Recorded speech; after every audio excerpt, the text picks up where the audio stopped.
Chemical reactions occur when two or more atoms react to form an entirely new substance.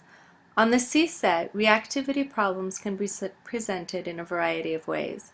Take a moment to familiarize yourself with reaction problems.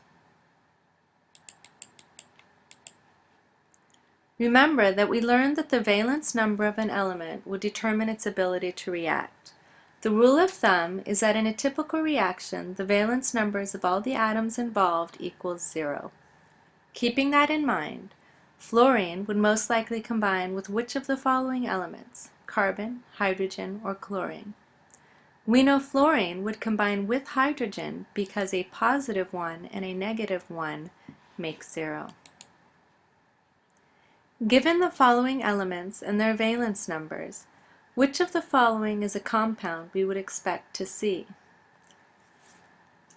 Beryllium and potassium, with a valence of positive 2 and positive 1, yield a final charge of positive 3. This is not likely to occur. Beryllium and carbon, with a valence of positive 2 and positive 4, yield a positive 6. This is also not likely to occur. Beryllium and sulfur, with valence numbers of positive 2 and negative 2, yield a 0. This reaction is likely to proceed. Try the following problem on your own. Pause the video and use the abridged periodic table above. Click play when you are ready to check your answer.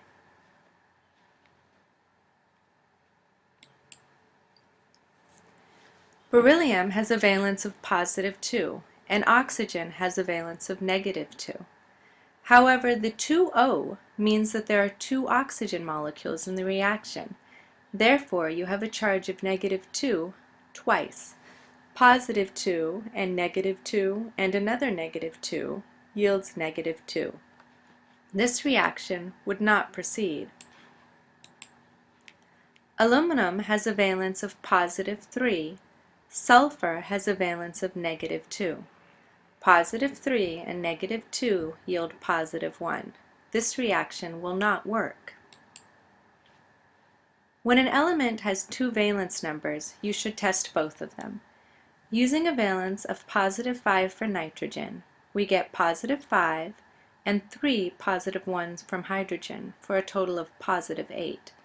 This is a reaction that will not proceed. Now we test nitrogen's other valence, negative 3.